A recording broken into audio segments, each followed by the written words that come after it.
నమస్తే, welcome to time 24x7.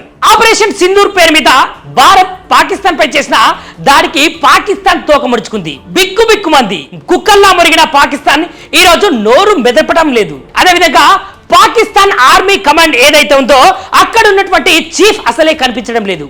అక్కడ ఉన్నటువంటి ప్రజలు అర్ధరాత్రి మేలుకొని రోడ్ల మీదకి వచ్చి బిక్కుమంటున్నారు. వాళ్ళకు దారేం తోచట్లేదు. ఒకప్పుడు భారత్ లో ఉన్నటువంటి సింధు జలాలను హఫీజ్ సయ్యద్ అనే వ్యక్తి ఏమని మాట్లాడతాడంటే, సింధు జలాల్లో ప్రవహించేది హిందువుల రక్తం, భారత ప్రధాని నరేంద్ర మోదీ గారిని హతమారుస్తాం అని చెప్పిన హఫీజ్ సయ్యద్ ఎక్కడైతే ఉంటున్నాడో వారి యొక్క ఉగ్రముఖలు ఏవైతే ఉన్నాయో వాటి మీద కూడా ఆపరేషన్ సింధూర్ అటాక్ చేసింది. వారి యొక్క ఉగ్రవాదాన్ని ధ్వంసం కూడా చేసింది.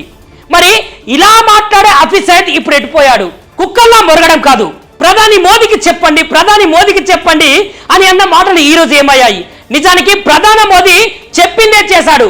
భారత ఆర్మీ కూడా నిజానికి చెప్పిందే చేసింది. ఏదైతే ఆ 25 నిమిషాల్లో చేసిన ఆ యొక్క దాడి, ఆ యొక్క మెరుపు దాడికి పాకిస్తాన్ ఉగ్రవాద సంస్థలు మొత్తం మటుమాయమయ్యే విధంగా ఆపరేషన్ సింధూర్ విజయం సాధించిందని ఈ రోజు భారతదేశంలో ఉన్నటువంటి ప్రతి ఒక్క ప్రజలు విజయోత్సవాలు చేసుకుంటున్నారు. నిజానికి మా భారతదేశం యొక్క స్త్రీల యొక్క తిలకాన్ని మీరు హరించారు కదా, దానికి ప్రతీకంగా, దానికి ప్రతిరూపాలుగానైతే ఈరోజు ఆపరేషన్ సింధూర్ సక్సెస్ కావడానికి నిజానికి భారత ఆర్మీకి అయితే ప్రతి ఒక్క హిందూ, ప్రతి ఒక్క భారతీయుడైతే జేజేలు కొడుతున్నాడు, భారత్ మాతాకి జయ అంటున్నాడు. ఇప్పుడు ఎక్కడ పోయారు?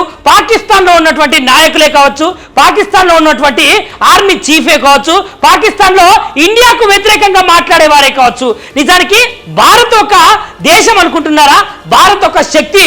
ఏదైతే భారతదేశము ఇప్పటి వరకు ఏ ఒక్క దేశం పైన కానీ, ఏ ఒక్క మనిషి పైన కానీ యుద్ధం అయితే ప్రకటించలేదు.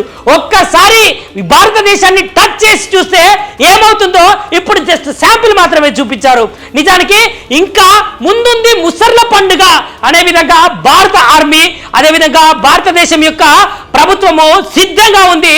ఎలాంటి దాడి వచ్చినా కూడా దాన్ని తిప్పికొట్టే ప్రయత్నంలో భారత ఆర్మీనే కానీ, భారత ప్రభుత్వమే కానీ ఎల్లవేళలా ప్రజలకు పక్షాన ఉండి ప్రజా శ్రేయస్సును కోరుకుంటుంది. జై హింద్. షేర్ చేయరి, లైక్ చేయరి, సబ్స్క్రైబ్ చేయరి, మర్చిపోకుండా గంట సింబల్ అయితే ఒత్తురులా.